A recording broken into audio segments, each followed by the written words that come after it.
Hi, welcome to a very special edition of the Book Club at Juggernaut headquarters. I'm Surya Sani and I'm here with Arhan Babu Ray and a very special guest, Ms. Tiki Sarkar, to discuss the new publication for Economics for Kids by Esther Duflo and Cheyenne Olivier. Hi guys, I'm thrilled that you and I'm thrilled to be able to talk. We're thrilled to be here. We're going to talk about this book. So yeah, let's begin. So, Ms. Sarkar, I learned at the book launch of this book that the French version is really different from the English edition. What motivated you to change it? So, us publishers, half our job is to just fall in love with a book and think about it creatively, and half our minds have to think about how to sell it. And the French editions were, there are 10 stories in this book, and they were really conceptualized as 10 little picture books for kind of younger kids, so a 5-year-old or a 6-year-old. And I thought, gosh, Indian bookstores, we don't have so many kind of fancy bookstores where there are great displays. There are going to be thin little books. You'll get lost in the shelves. The best way to do this book is to put it all together. And I actually also felt I have a 5-year-old boy and I know what he reads. And I thought this material, because this is about really very big questions about how the poor live. For example, how healthcare works for them. Why don't they move from villages to cities to work? Or why do they? So migration, words and big concepts and big ideas that actually adults work with. And so I thought, is my 5-year-old boy going to like this, or is it going to be for a slightly older kid? And then the third thing is, one of the rules in marketing is that you don't fix what's not broken, right? So Esther and Abhijit had written this best-selling book called Poor Economics, and it's what made them famous for the general reader many, many years ago, which I had sort of had the good luck to publish in an earlier life. And I thought, look, everyone knows Poor Economics. Instead of calling it Nico and her Friends or different titles, you call it Poor Economics for Kids. All those grown-ups who bought that book might say, hey, listen, we love that book. We'd love our kids to read it. So it was a combination of thinking about Indian bookshops, it was thinking about their career and their other books, and actually thinking about the age range. I thought actually this is for a slightly older child. And I said, look, why don't we put these books together and make it one book, call it Poor Economics for Kids, and then take it out into the world. And that's what you have in front of you. That's amazing. So we're aware that Pratham has published the same in regional languages, and they have chosen to use single issue books with single stories. I know you haven't published it, but any reason for them publishing them in single stories? I don't know, and I really should ask them. I think they did it like that because that's how the project was presented to them. That there are 10 books. I had to sort of step back and rethink it. I think maybe Pratham didn't want to do that. Also, Pratham makes, remember, their mandate is to make great books for kids in government schools, kids in tier 2 towns, maybe kids in villages. And so they want to make affordable books. One of the problems we have with this book, I have to say, is that it's a very high priced book. And, I don't think Pratham could have put it all together and made a high priced book and then expect the kids that they reach out to have purchased this book. So they were thinking again, like publishers, for who reads them. And also they chose to go away with the essays after every book. And I think that too also, like, was that change? I thought, wouldn't kids love to have pieces written by Nobel Prize winning economists for them? I mean, like I'm used to, as grown-ups, we read Nobel Prize winners, but I think as like young people, I'm not sure you get to read Nobel Prize winners at your age, right? So I thought, wouldn't it be cool if Esther could write pieces for you guys that you got something out of, right? She'd written these slightly grown-up academic essays for the parents. And I thought, well, look, this is for kids, and it's for a 7, 8-year-old going up to, I mean, you guys are 15 and you're getting something out of it. So there are going to be kids who are going to read it by themselves. There are going to be people who maybe the parents are going to help them a little bit. So you want the pieces to be addressed to the child, a young reader, rather than the parent. So that was what happened. And then people, the pieces, I thought they were like, I remember she had this one thing, she said, guess what's the biggest killer in the world? And it's not cancer and it's not whatever, it's the mosquito or something, right? Like the mosquito kills more people in the world than any other thing. And actually, I didn't know that. And so when I read it, like, It's quite cool. yeah, I didn't remember. use it at a dinner party. So, one of the things that we really appreciate about this book is the universality. Like the fact that it's not, you can't really tell where this book's happening. It's quite universal. Was this something you set out to do, or simply a effect of the content and the subject matter itself? So here I'm going to say, there are things that publishers do right, and then there are things publishers don't always do right. And in my case, I had said to Esther, what are these names? They're like science fiction heroine names, Lidu and Naju. I feel like they're like out of Star Wars or Star Trek or something. And I said, why don't we call them Priya and Raghu and whatever? And she said, no way. And it's because of a bunch of things. One is Esther's work has been across the world. She runs this organization called JPAL, which is based out of Boston, MIT, where she teaches, but it has centers and does work in India, but it does work in Africa, it does work in Asia, in East Asia.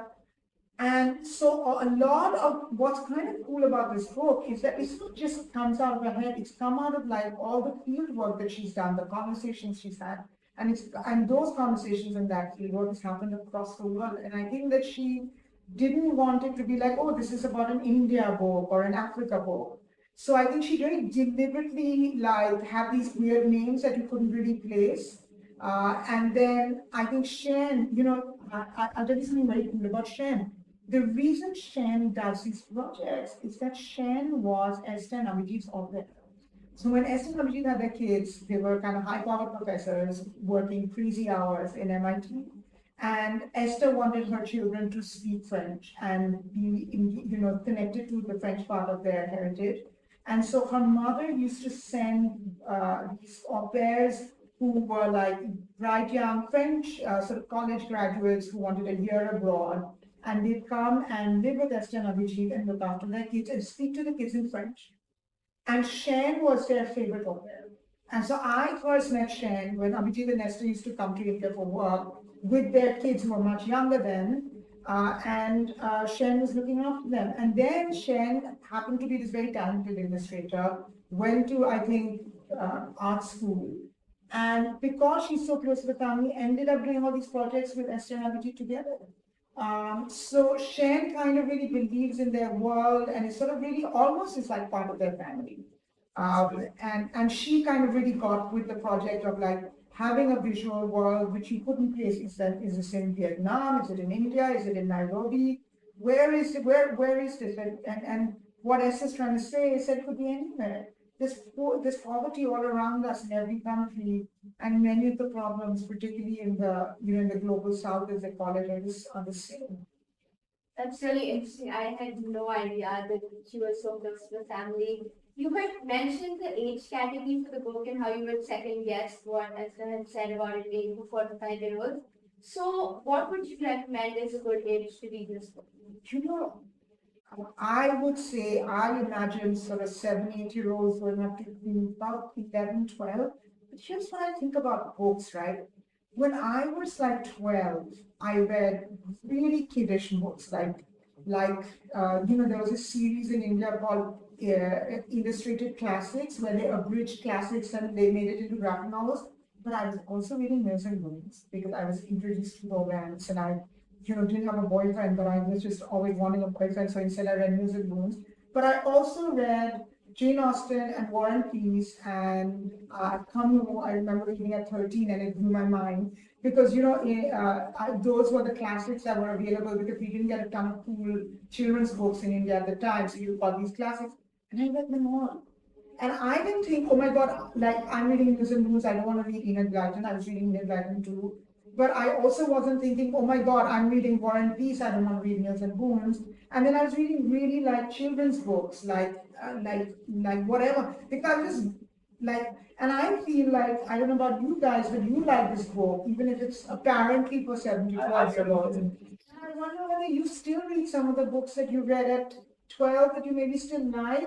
I don't know if you ever reread Harry Potter or maybe not. I reread Harry Potter sometimes. I reread Harry Potter about 2 years ago, and I loved it so much. I read it at a very stressful time in my life. I was in a hospital. I was very unhappy, and I couldn't sleep, and I downloaded Harry Potter on my phone, and just read it all night, and I was just gripped. So, like I feel like good stories, like once You never die. I read Secret Garden now every year, and Secret Garden's like, I don't even know whether you guys read it. I read, when I was pregnant with my first child, I read all the books I read when I was 12 or 13, kind of because I was feeling sentimental about having this kid. And I read Narnia again, and I read all the sort of old-fashioned children's, and I was talking in it. So I feel, I don't know who it's for, but technically, if you want to put it, if you want to nail me, I would say 7, 8-year-olds going up to it. But listen, if you're 16 and you like it, way I'm happy. Yeah. So actually, on the topic of liking it, my favorite story in the book, I don't know if you remember, but it's the story of Bula and the village, because I really like the message of female empowerment and also how it brought about the idea of candidates having different resources in an election. So, which was your favorite story in the book and why? So, I loved the Lido in school because I felt like you really got her character and like, because she's like, school is so boring. And then, which is such a universal feeling, at least I felt it all through my school years, hating school. But it also explains what it means to be bored if you're in a village where the teacher isn't able to teach you well, and then you're like missing out on studying like at your level, and that the boredom isn't just being bored, but it's also like having real effects on what you're understanding and how all of that. The ones that actually made a big difference, like I actually felt I learned something new, was the one where I think Lilu's friend has malaria or something, like a fever that won't go down. And I found that really interesting because it told you like how, because there's actually baddies in that story, because there's like a guy who like gives you a medicine that's spurious and it's kind of like not the right medicine. And then, there's a healthcare center that's shut. So there's all kinds of people who are like bad in the sense that they're not doing their job, and they're not just not doing their job, but they're actually endangering people's lives. But it makes you see that like these baddies have a reason for doing what they do. Like the doctor who gives recommends the wrong medicine is recommending it for is recommending the wrong medicine for a reason. And there's a reason why that healthcare center, which should be open, is shut. And there's a reason why the doctor's giving like slightly sweet. And it made me realize how complex the world is, and the people who we call baddies are often they have their own reasons for doing what they do. And that is really, by the way, the heart of some of why Esther and Abhijit won the Nobel Prize, because the thing that drives them is to be able to explain what causes poverty in ways that feel so understandable. And because now they can say, look, it's not because someone's lazy or someone's bad, it's because this guy feels this way. Now, once you can unlock these reasons, you can then maybe fix them. And it's why they won the Nobel Prize, that they're able to explain and talk about poverty in those ways, in very unemotional ways. And being able to say everyone has a reason, and maybe a very valid reason for doing all the things they do, even the bad work. There's a reason why the teacher is being a bad teacher. It's not just because the teacher's lazy. And that understanding is, I think, drives their books. It drives this book, and it drives their grown-up books too. Robert, did you have a last question? I just want to say that like I personally really enjoyed how this book, because it encourages like children to be more aware. It encourages them to perhaps acknowledge inequality and perhaps change their own behavior. I really felt that was one of my favorite elements of the book. So It's my favorite element of the book too, and it doesn't just change your attitude; it changes mine too. I've learned new things by working on this book, and I have to say, when about 14 or 15 years ago, when I published Full Economics, I learned a lot reading this, and I felt I understood why village school doesn't work. I understood why the healthcare system works the way it does. And instead of me saying, rolling my eyes, going, oh, it's poverty, whatever, this big word, I feel like now I can understand a little, how schools might work, or healthcare systems might work, or why people, like one of the things in the book is, why is it that, that if you're in a village, you don't get enough jobs in villages, but there's always work in cities. And yet, many people in villages do not want to go to a city to work. They would rather stay in the village and complain about not having enough money. And why I'm so, one of the things, you might say is, oh, those lazy buggers, they're not going to Mostly city. good knowledge. And now this is much less the reason why they don't go to a city. And actually, maybe I wouldn't if I were in their shoes. And so so what you feel, I feel too. I mean, the nice thing about a good book is that there isn't a different, just as I'm like in my mid-40s and you guys are like 15 or 16, it's not like we think about the book in different ways. It's affecting me really in the same way that it affects you guys. So I feel the same way.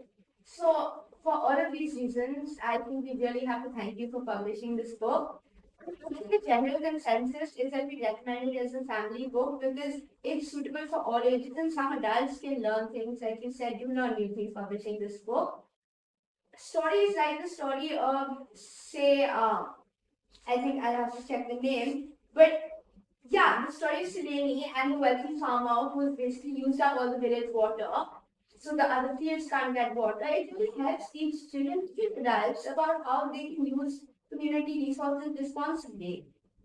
Overall, I think we both just enjoyed this book a lot. I would just like to thank you. Thanks. And let's thank Extension for writing. Yes, thanks to them I too. just get to publish it. I have the fun job of and thank you for making me the star of this conversation rather than the authors. I will send this video to them. I think they'd love to see it. So thank you, Esther, Sharon, and you, Ms. Sarkar. And thank you for watching.